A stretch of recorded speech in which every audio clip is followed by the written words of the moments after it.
This ain't no joke fundraiser. This was our major fundraiser that we held just a few weeks ago at the Wicked Moose. And what we did was we brought in comedians, we brought in live music, we brought in silent auction items, which businesses and members of the community were happy to donate. And all of that money, which as you can see we raised over $5,000, we were very, very happy with that. All that money that we raise is going to go directly towards our youth homeless campaign. So we haven't quite decided where all that money is going to go, but rest assured it will all be put towards our youth homeless in this community. We've also just received sponsorships and grants from businesses within the community: Eastwood Bank, Premier Bank, Wells Fargo.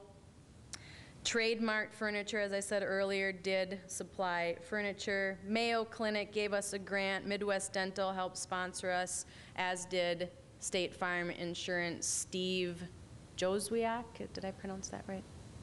I'm not sure. Okay, great. Steve Joswiak. And also from Edina Realty Foundation. And so again, all these sponsorships, all this money we've raised, I think we're close to have raised about almost $20,000 now. So again, we're very proud of that accomplishment. And then lastly,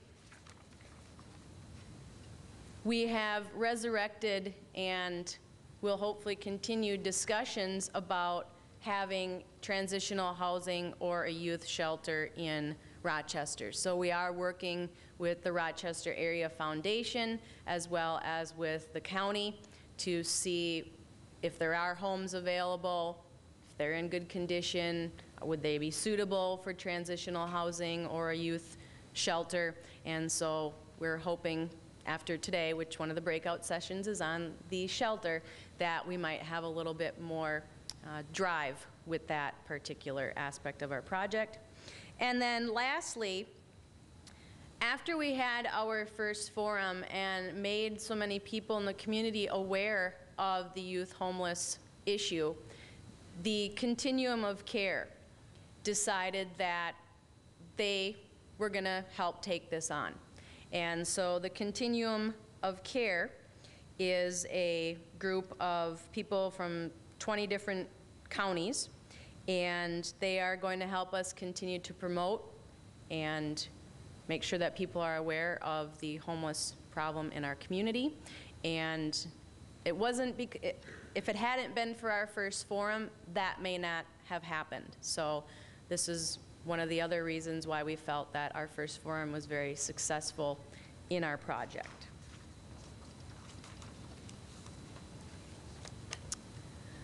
So, why are you here today?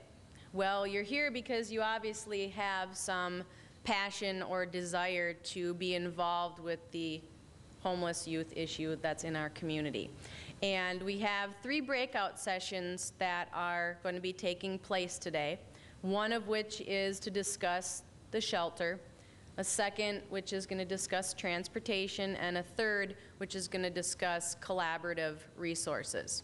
And we came up with these topics for our breakout sessions, as I said earlier, from the feedback we received from our first forum. And so if you do have multiple members from your organization or business here today, we would ask that you try to split up so that we can, kind of disperse the crowd rather than everybody going to shelter or transportation or collaborative resources, so that we can get more input, okay? Because obviously this is an overwhelming task to tackle, and so we need as much of your input and feedback as possible to generate ideas that maybe we haven't thought of yet. And I'm sure there are a lot of ideas out there that we haven't thought of yet. So if you are with a group today, or if you're with your friend, as I tell my students, split up. Okay? Don't be afraid to venture outside your comfort zone a little bit. Even if you thought you're coming here today to talk about the shelter, maybe transportation might interest you, or collaborative resources might interest you. And so each of these sessions is going to be facilitated by several of our LGR class members, again, us in the fashionable blue shirts. So where you can go for each of these breakout sessions. For the shelter, HA 134, which is, if you go down this hallway right here next to me, which I can't see, oh yeah, there it is, and then take the first right, HA 134 is right there, so if you're going to the shelter, that's where you can head, and Steve and Michelle and Aaron are going to be there with you.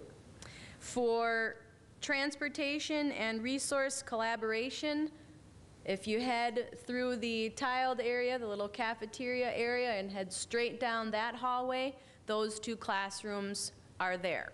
And so for transportation, you'll be with Jody and Derek and Tina. And then for resource collaboration, it will be Desiree, myself, and Ganga. And I'm not sure how long I took, but I was told to talk about 30-ish minutes, which I don't think I filled.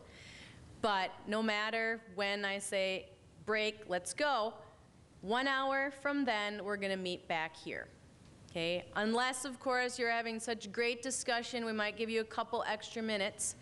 But in 1 hour from now, I'd like to see everybody back here because one of my other LGR classmates, Jane, is going to summarize what went on in each of the breakout sessions, and we're going to hear from each of the moderators from those sessions, and hopefully we're going to see a lot of great, creative, innovative, collaborative ideas. So, question.